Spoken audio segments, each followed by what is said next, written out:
financial impact of weaknesses and irregularities identified in that 2021 Auditor General's report include different sums from different departments, ministries, agencies. All of this amounted to some 1 billion Ghana cedis. Now, the total irregularities from the audit of public boards, corporations, and other statutory institutions stood at some 17 billion, which included some 522 million. This irregularity, according to the report, has been decreasing since 2018. So it's some tiny good news there that the rate of accumulation has reduced since 2018, but we still have a huge number of infractions in that report.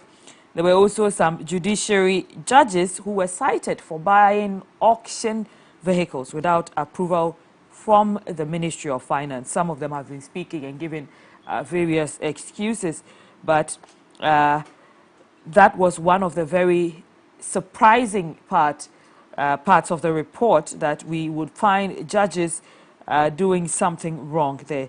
Now, the Ministry of Finance is also cited for paying a total of some 1,112,895 cedis 96 pesos as salaries to some persons between the period of January 2020 to December 2021.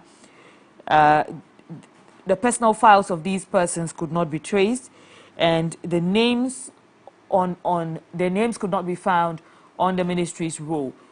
There's one of them who's come out to give a statement saying that, well, they'll be cooperating with the investigations because sometimes anomalies happen, but we need to all get to the bottom of these irregularities. Now, this movement is saying that the Auditor General is not utilizing his powers because there are powers bestowed on him by the Audit Service Act 2000, Act 584, and according to the law, the Act allows the Auditor General to disallow and surcharge persons and institutions found culpable with any financial misappropriation.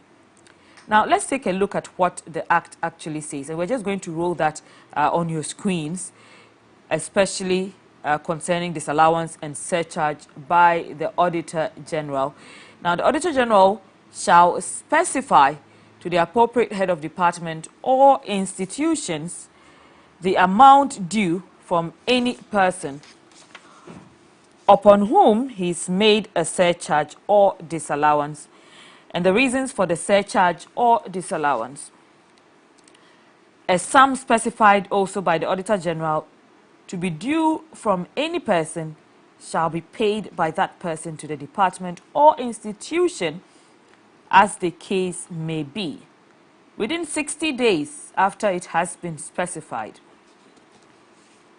Now, a person aggrieved by a disallowance or surcharge made by the Auditor General may appeal to the High Court not later than the expiration of 60 days prescribed in subsection 2.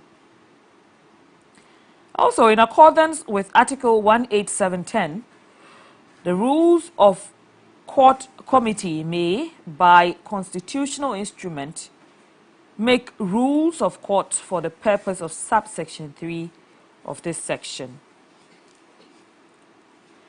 And any sum which is lawfully due under this section shall, on civil proceedings taken by the head of department in a court, be recoverable as a civil debt, and where the person surcharged is in receipt of remuneration from government or any institution, the remuneration shall be attached to the extent of the sum lawfully due. And in any proceedings for the recovery of that sum, a certificate signed by the Auditor General shall be prima facie evidence of the facts certified. The Auditor General may also, with the prior approval of Parliament, revoke any surcharge made under this section. So this is the law that the CSOs and some individuals believe the Auditor General has turned a blind eye to. Hence, today was declared Red Monday in order to picket at the audit service today to register their displeasure. We have these CSOs, like the Center for Democratic Governance, CDD, were part of this coalition of CSOs. Occupy Ghana were also part of this coalition, are part of this coalition. Odikro, Ghana Integrity Initiative, among others, today joined voices to tell the Auditor General, Johnson Ekwamo-Esiedu, the need to respect the Audit Service Act. So today on the show, I'm going to be speaking to some of the persons behind this coalition. We want to understand their demands and understand where the proper legal, economic, and social perspectives lie. I'm going to be speaking with lawyer Kofi Bento, who's a private legal practitioner. He's going to join us on the program. Mrs. Mary Ada, she's programs manager at Ghana Integrity Initiative. She's also going to be joining us. We have invited Dr. Kojo Pumpuni Asante, who is Director of Advocacy and Policy Engagement at CDD. We are hoping that he can join us shortly. Also, Mr. Edam Senanu, who is co-chair of the Citizens Movement Against Corruption and Anti-Graft campaigner, will be joining us later in the program. Let's go for a quick break, and when we come back, we go straight to this conversation. Stay with us.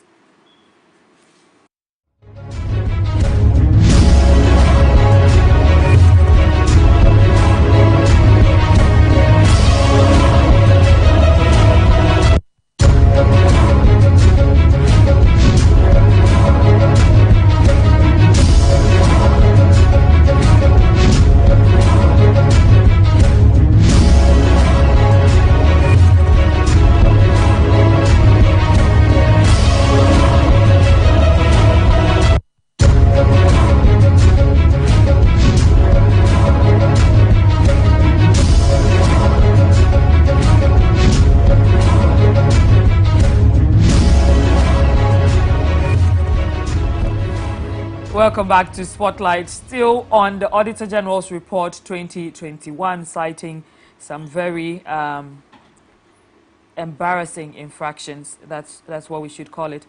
We are speaking to some members of the Coalition for Democratic Accountability and Inclusive Governance, who are asking the Auditor General to disallow and surcharge the audit infractions captured in this report. I'm just going straight to speak to lawyer Kofi Bento, who is part of this movement.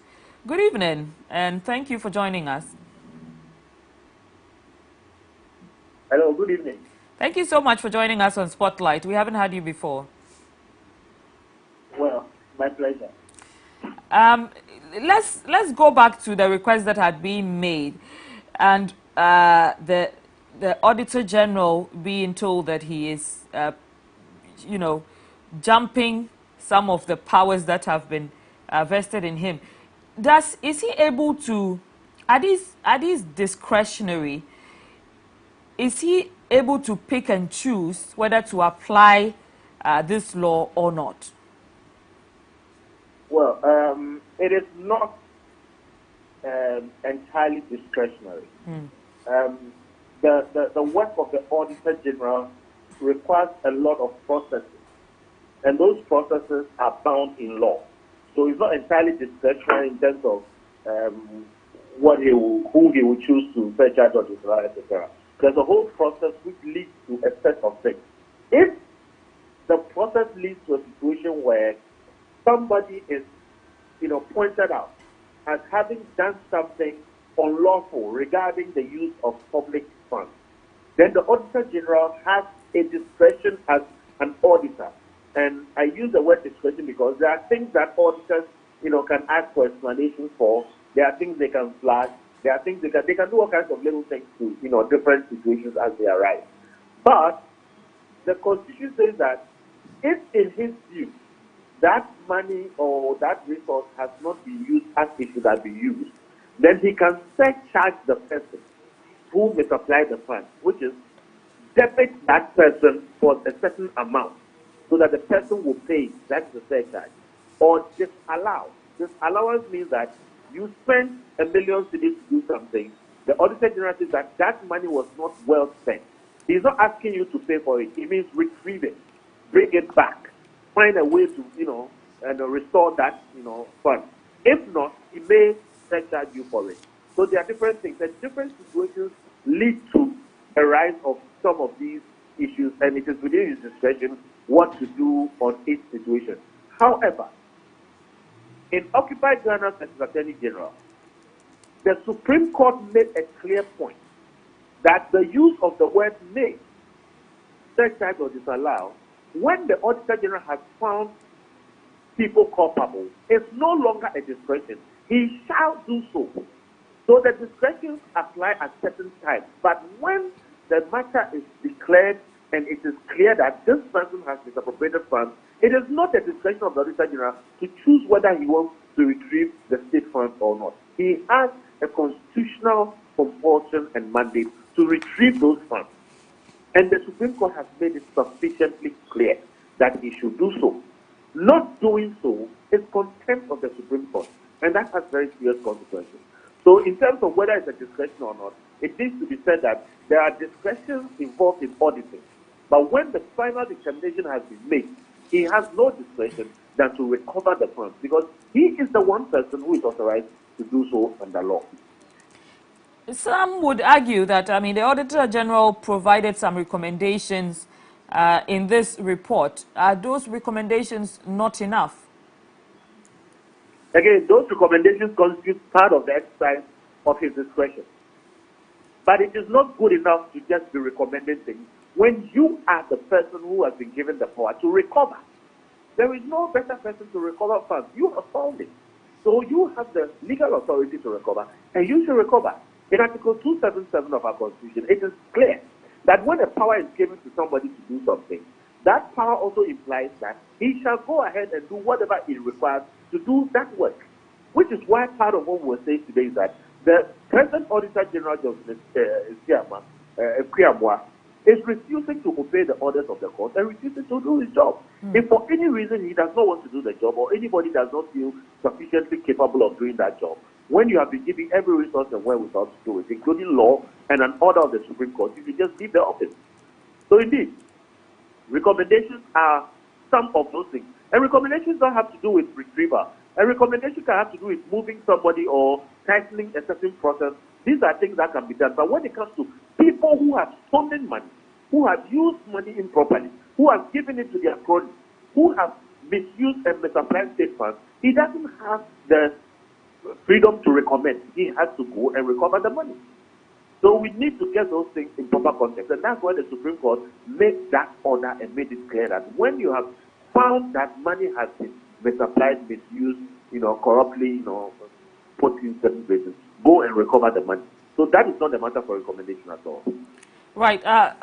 Mr. Bento, please help me understand this particular angle. Now, we know that the Audit Service Act requires that the Auditor General submits its report to Parliament, which will then be considered by the Public Accounts Committee. So we know that there will be some sittings by the committee on the report. Now, my question is, won't there be a conflict if an entity or person surcharged by the Auditor General is later exonerated by the Public Accounts Committee? No. And again, we have had precedents on this one. He has authority to do so. He has to submit his report to Parliament, they can deliberate it. But he has sufficient authority to go ahead, surcharge, and disallow. That can be part of his report, but that is in no way stopping him from doing what he has to do. And does not also stop him from reporting it. The bottom line is that whether he does it before or after, he definitely has the authority, and he alone does, to surcharge, disallow, and recover stolen, misapplied state funds or funds that have been used, without proper authority. The point is, there is no way he can hide under anything. And throughout our history, we have had massive corruption, and they keep giving excuses for not doing what is their job. And so there is no deterrent factor in public financial management. People know when they steal money, nothing will happen to them. That is why the stealing goes on. Now, when Occupy Ghana took this matter up and went all the way to the Supreme Court to get this matter clarified, the position I'm making became even clearer and was stamped by a Supreme Court order to the effect that regardless of everything that you do, and nothing is stopping you from doing what you have to do, you still have to surcharge and disallow when you have found that monies have been misappropriated, misapplied. So whether you report, you don't report, however you do it, that job is yours. And there's nothing. You can't use a recommendation to bypass the job. You can't use a report to bypass the job. And you cannot just come and lament and then sit down and not do the job. You have to do it. And this time, we are determined that we will continue to press him until he does our work. Can there be any action beyond this against the Auditor General? For example, can legal action be brought against the Auditor General? Oh, yes, there can be action. And the action can be action in contempt, because the Auditor General clearly will be in contempt. There can be more civil action in terms of demonstrations. Today, we just started on a very small note, and we are going to see how the outcomes, play out. And that will determine whether we are going to go back on a larger note, and it will determine whether we are going to go to the Supreme Court in contempt, or we are going to go to the Supreme Court in certain specific areas. So clearly, we are totally dissatisfied, and we have no confidence that the government or the persons in power are going to make any move towards this. So we are going to take it in our hands to force the Auditor General to do this job. So there is yet to come some more action, but it depends on how the Auditor General reacts to today's action. Mr. Bento, now let's look at Section 8 of the Audit Service Act, which talks about independence of the Auditor General. Now, with these kind of pressure moves, aren't we taking away his independence? Absolutely not. It is actually required of citizens in our Constitution to make sure that we protect state funds, and where things have gone wrong, to put pressure. You must understand, and everybody must understand, that these public officials work for us citizens. The office of the citizen is more important than the office of the president. And everything that is done must be done for the benefit of citizens. We are the ultimate beneficiaries of whether they succeed or they fail. So their independence is independence from any other authority that may seek to influence them not to do their work. It is never an independence against citizens. They have to do what they have to. It's like where you work. You have to have independence from your HR, independence from your operations to do your work and do it well as a journalist, without anybody pressing you. But your independence does not mean you can choose not to do your job and your boss cannot complain about it. We are the bosses of these persons, and their independence is regardless of us. They are independent from the president and from other persons who will seek to influence them, because clearly they are a police office and they have to go and police people and they have to speak about what people have done, such as and disallow people. So clearly, you can imagine that people will try to influence them or to try to move them off their mission. But that does not mean we citizens cannot speak up when we feel he is clearly not doing his job, which is why we also resort to court action sometimes. And we resort to legal, revenues or avenues like protest, like what we did today. And if he doesn't move, we will continue to push and even cite him for contempt or move for his removal from office. The independence of the Auditor General at all does not affect the actions of citizens. Right. Mr. Bento, any last words? Well, we just want the powers that be to take note, especially the Auditor General, and to let him know that he has a job to do. If for any reason he does not have appetite to do the job, he should just leave. But if he stays in that office, if you expect that this is just the first of many, we will keep pounding at his door till he does the job. This country is not poor. It has been impoverished by its leaders. And he is presiding over the stealing and looting of this state and turning a blind eye. Meanwhile, he's collecting his pay and all the tax of his office. You cannot take the benefits of an office and refuse to do the work that you have signed up to do. You should either do it or leave office. Thank you so much, Lawyer Kofi Bento. He's a member of the Coalition for Democratic Accountability and Inclusive Governance, and this group is asking the Auditor General to disallow and surcharge audit infractions captured in the 2021 audit report. There are quite a number of legal practitioners in this movement. One of them is Martin Pebu, who has also been speaking at Red Monday. Let's take a listen to him. Court has already ruled, so that is the way to go.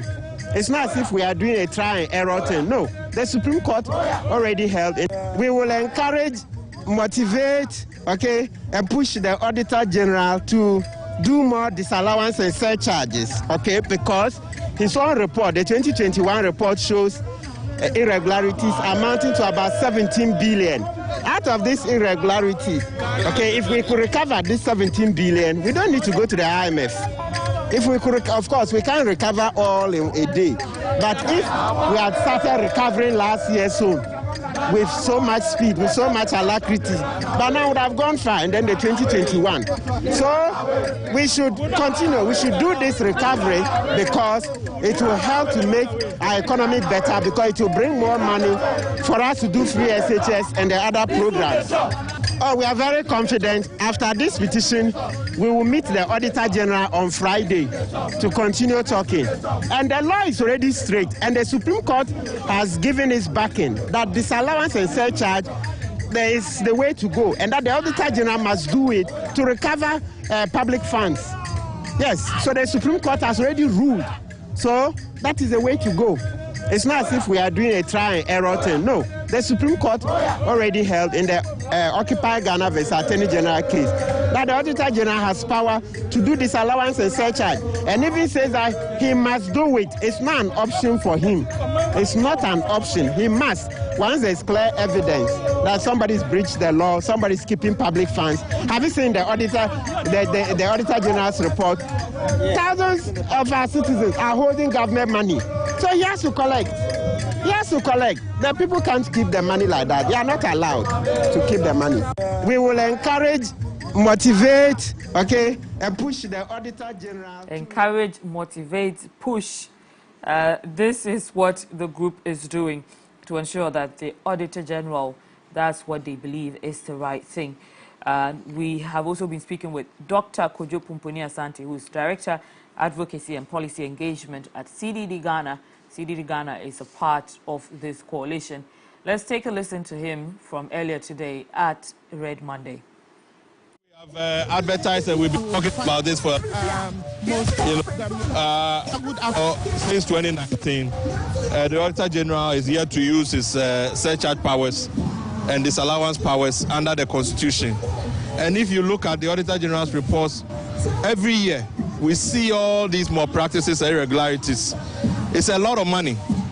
And the surcharge power is one way in which you try to recover the monies that have been misused or stolen. And we are not using it. And we have been writing and engaging with the Auditor General. Occupy Ghana has been on it for a year. When we launched in July, we raised this matter and we tried to engage the Auditor General, but we are not getting any response.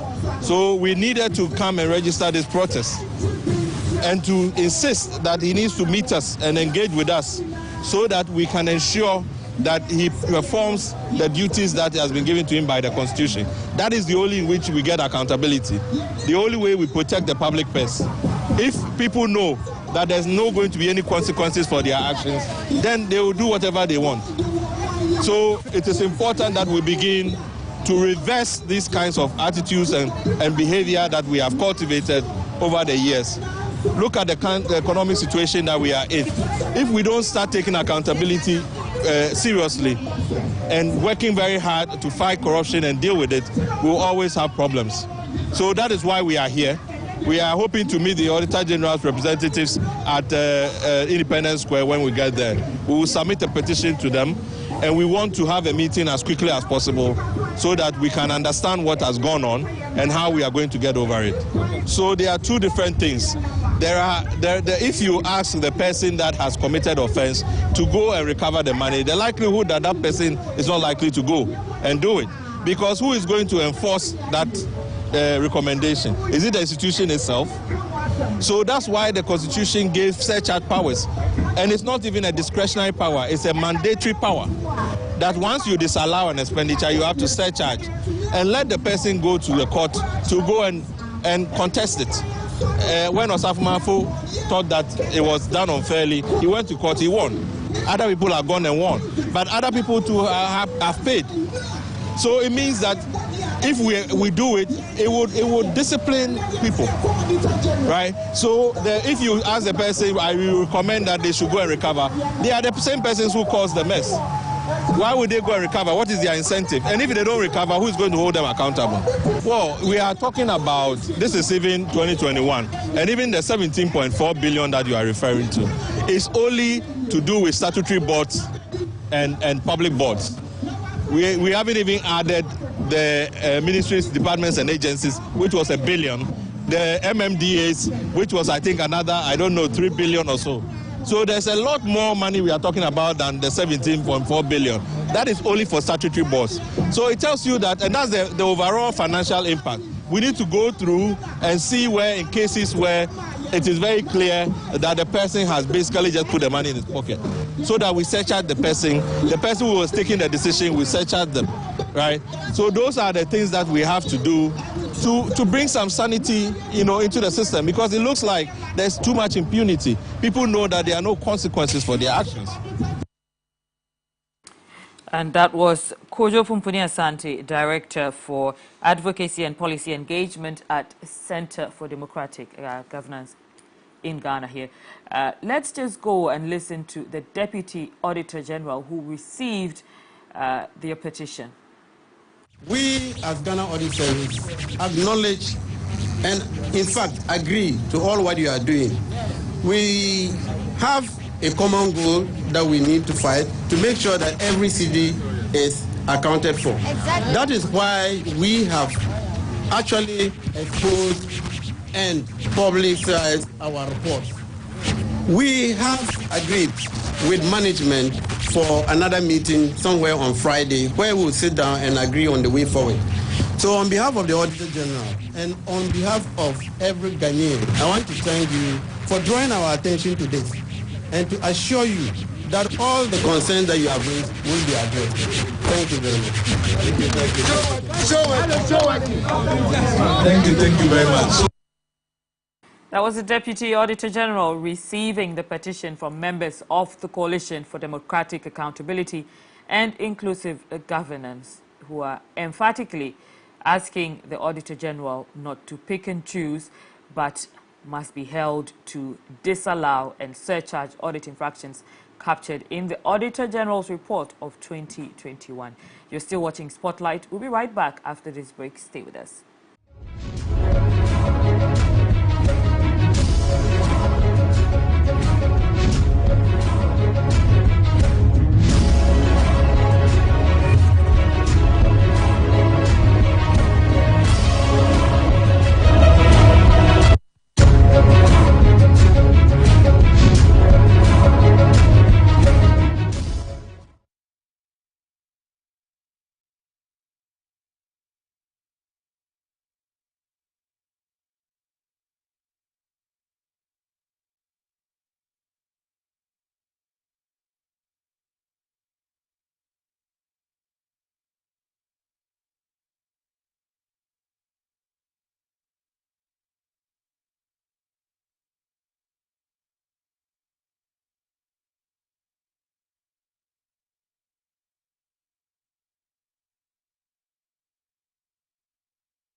Here. From Accra, Ghana to Lagos, Nigeria to Cape Town, South Africa, we are bringing you prime properties, affordable home solutions, and intriguing interviews with CEOs of various real estate companies and everything in between and on.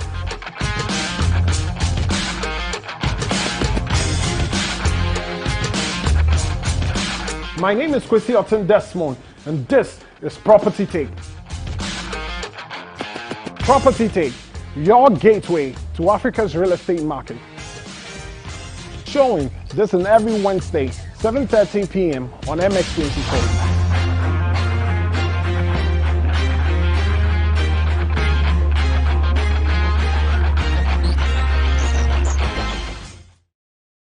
If you're into content production for digital or TV, say hello to the MX24 Studios. We're the prime location for your music video shoots, live productions, TV shows, and more. From state-of-the-art equipment to a very skilled production team, we've got you covered. Step into our modern and spacious studio with a changeable lighting system and foolproof sound. Our touchscreen studio projection monitors come with other features, including Wi-Fi connection, screen mirroring, and a remote workspace mode. Take advantage of our high-quality cameras to shoot in 4K and a variety of the best lighting equipment guaranteed to put life into your sets. Locate us on the first floor of the Silicon House building off the Boundary Road, East Legon. Give us a call on 024-235-5956 or 054-454-8612. You can also email us at info@mx24gh.com.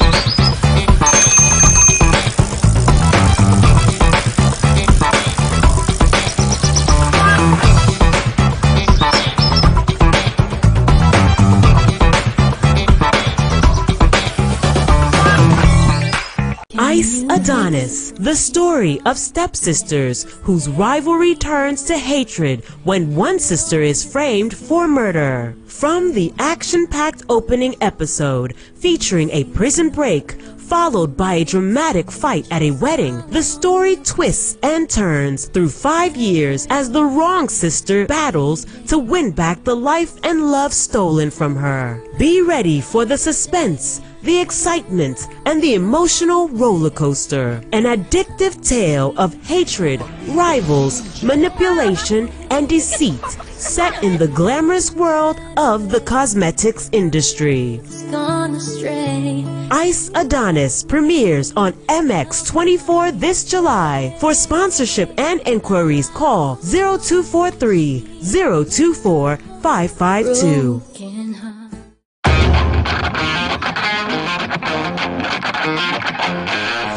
Dreaming of a property for your home or workspace is one thing, but finding the property at the best locations with the most favorable condition and closing that deal is another. And that's why we are here. From Accra, Ghana to Lagos, Nigeria to Cape Town, South Africa, we are bringing you prime properties, affordable home solutions, and intriguing interviews with CEOs of various real estate companies and everything in between and on.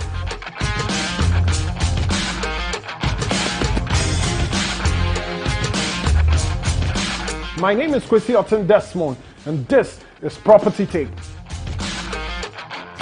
Property Take, your gateway to Africa's real estate market. Showing this on every Wednesday, 7:30 p.m. on MX24.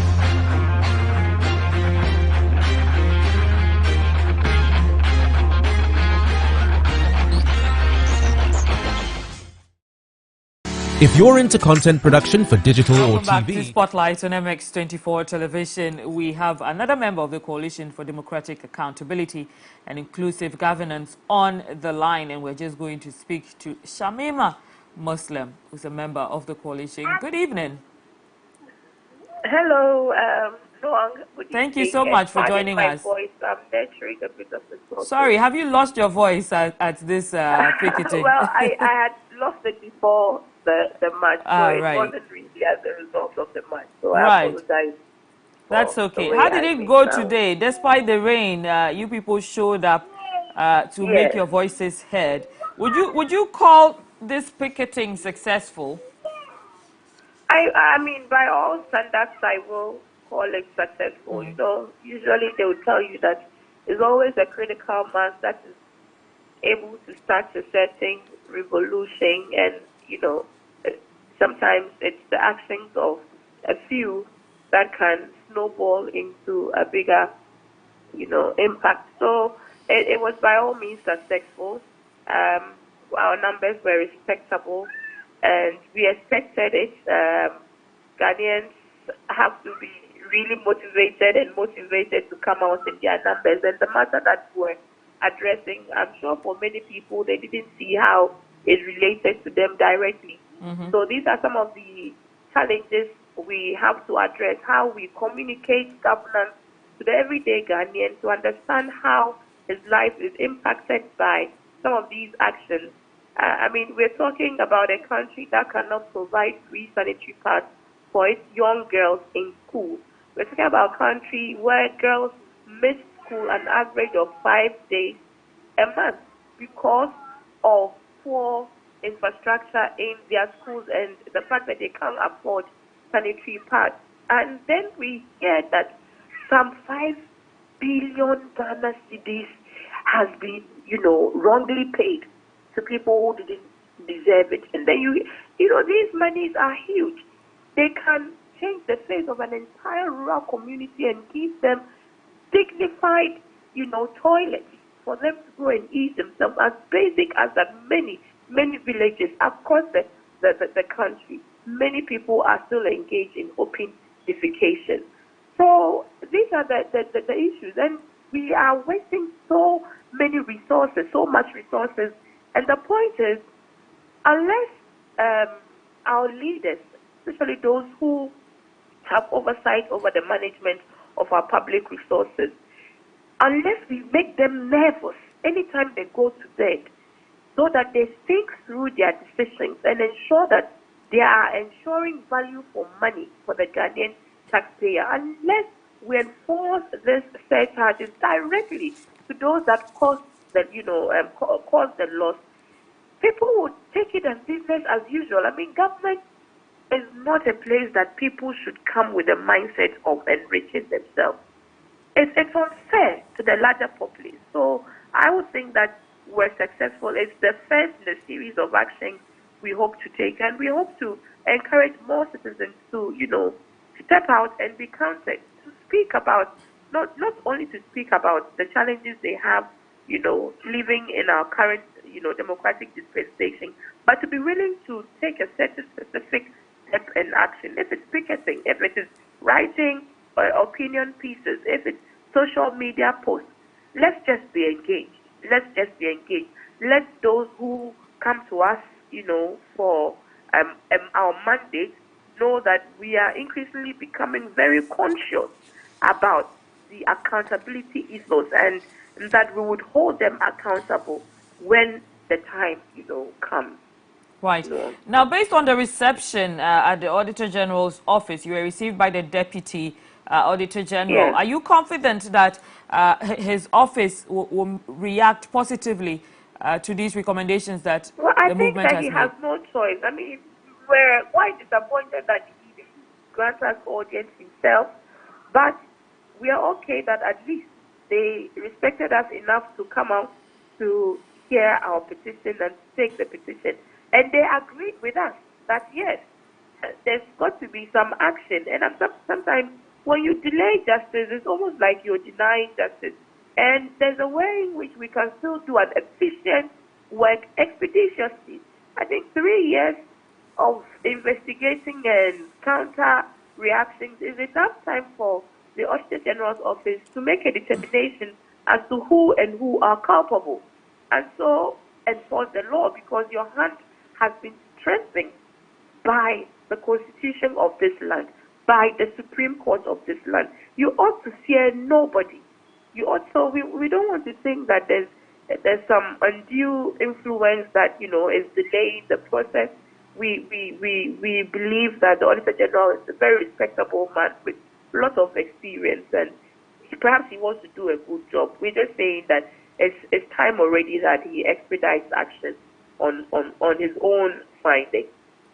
Shamima, some people think that some of these CSOs that are part of this movement are simply aggrieved about the removal of the previous Auditor General. Is this what it is?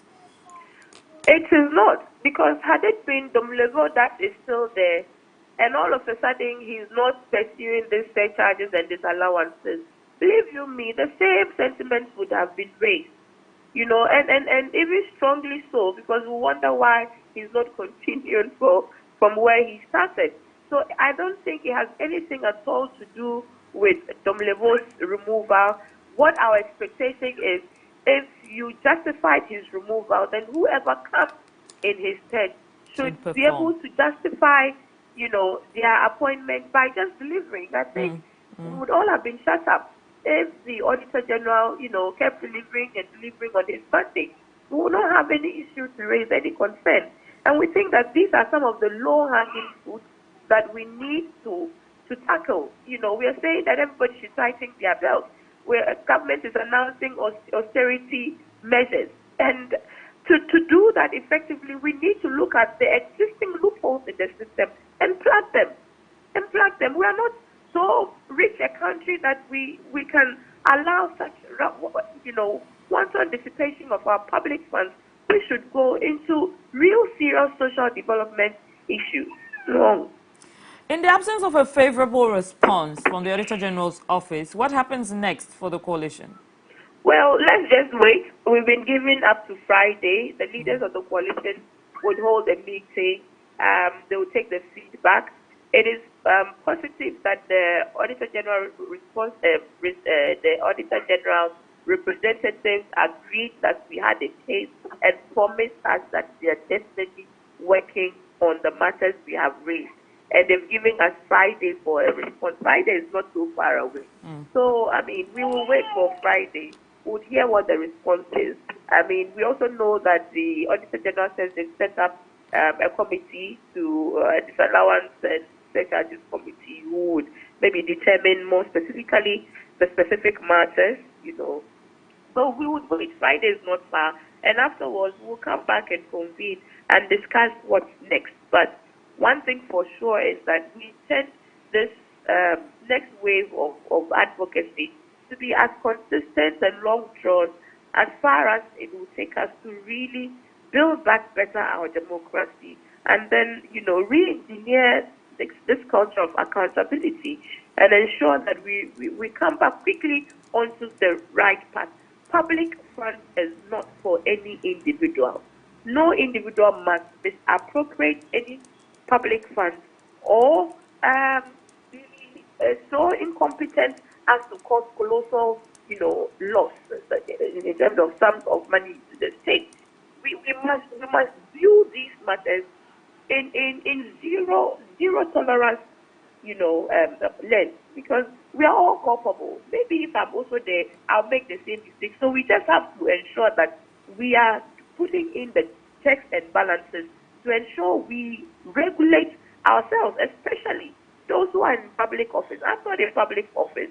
I'm not being paid by taxpayers' money. I'm not the one overseeing, huge amounts of taxpayers' money. I'm not the one making policies and budgeting that this should go here, this should go there. So those that have the mandate to do that, they owe it to this nation to ensure fairness, transparency, accountability, value for money. Thank you. And these are all tenets that President Akufo-Addo has espoused, his ministers have espoused. So we are only just holding him, the president and his appointees, to what they have said they will do.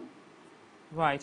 Thank you so much. Shamima Muslim is a member of the Coalition for Democratic Accountability and Inclusive Governance. This is the group that is asking the Auditor General to disallow and surcharge audit infractions captured in the 2021 Auditor General's report. We're just going to go to speak to Madam Mariada, who is Programs Manager at Ghana Integrity Initiative. Good evening, Madam. Thank you for joining us. Good evening, and I hope you are doing. I'm doing very well. I was just speaking with Shamima, trying to find out if this particular demonstration, picketing, was it successful? Did it serve the purpose that you set out for? Certainly, it served the purpose we went out. Number one, we were able to actually get people to know what the purpose of the Citizens Coalition is, what we intend to do. And it was good. At least we wanted to go to the Auditor General's office, but the police gave us it. And through the traffic, we were able to communicate to the citizens of Ghana. That, I believe, was an unintended consequence we achieved today. Again, we were able to present our demands to the Office of the Auditor General, who sent representatives to receive our petition. And we had an affirmation that they were having a meeting with the Citizens Coalition, please the leadership of the Citizens Coalition on Friday. And they also admitted that our call or our ask are not beyond the workings of the Auditor General, and they actually agree with us and would definitely in the foreseeable future begin to show they actually are going to be implementing the surcharge and the regime, which we are drawing the Auditor General's attention to activating, since he has not done much around that requirement since he took office. We know he has done. And so for us, we are cautiously positive, cautiously because we know in the past we hear some of these promises and nothing comes of them. But we are optimistic as well because this is an area that the Auditor General doesn't have to go to anybody to do anything about. It is one area he can implement and know for sure that it will be done. So we are optimistic in that regard. And this, the meeting on Friday would see us knowing whether we are actually getting the confirmation or the affirmation of our request. But on the whole, the turnout was good because this was purely civil society and prominent citizens. And if you watch from who you would realize that it was excellently delivered, executed and delivered. Yeah, Madam Mother, now, Director General of the Internal Audit Service, Dr. Oduro-Osai, he's of the opinion that this posture from the CSOs is rushed because he thinks that the Auditor General needs to be given time to implement the recommendations he made in the report. That is an announcement to make from Dr. Oduro-Osai. That is the case. I don't think so. Perhaps he did not what we said. We have said that we want the Auditor General to apply the disallowance and surcharge regime on the audits of 2019, 2020, and 2021. So, if Dr. Oduro-Osai says because the audits of 2021 have just been delivered, what about that of 2019? What is taking that long for 2 years? In fact, more than 4 months now. Is that right? I don't think so. And perhaps he didn't hear our demand. And so he was making based on limited information he had and not based on aspect. Now, apart from the issue of the surcharge and disallowance, what other pertinent issues do you seek to bring to the attention of the Auditor General? And so another in a petition has to do with the work that was done in the past on asset declaration. We know our regime as our regime that was passed in 1998 as 550 is not the best.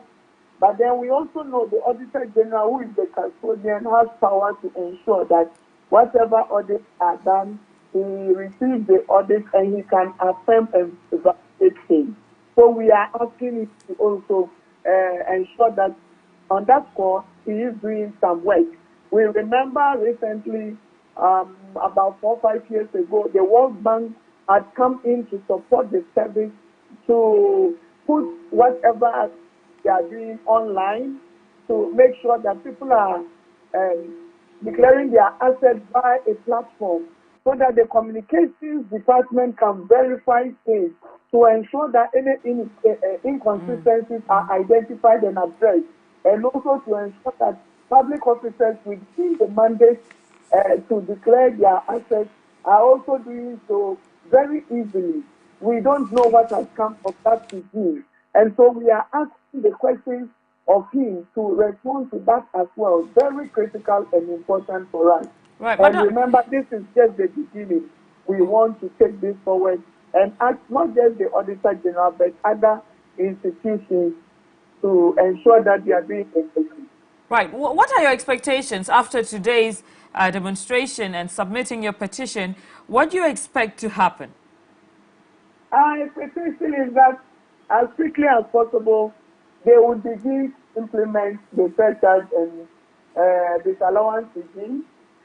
We would begin to see the Auditor General publishing public officers who have declared their assets, those who have not declared, the reasons for not declaring, and what sanctions he is proposing should be meted out to some of those. Is he proposing that the AG take them to court? They are reduced. Those are simple questions we are asking the Auditor General to respond to. And we believe that those are not beyond his dreams, and we are hoping that we'll hear something. Thank you so much. That's Mrs. Mary Ada, who's Programs Manager at the Ghana Integrity Initiative. She's also a member of the Coalition for Democratic Accountability and Inclusive Governance, who are asking the Auditor General to, as quickly as possible, implement the surcharge and disallowance regime. Will the Auditor General respond positively to this request? We'll be following up and be bringing you updates right here on MX24 television. If you watched us tonight, on behalf of the entire team here at MX24 television, I want to thank you for your time. We'll be right here, same time Tuesday at 5 p.m. Good evening.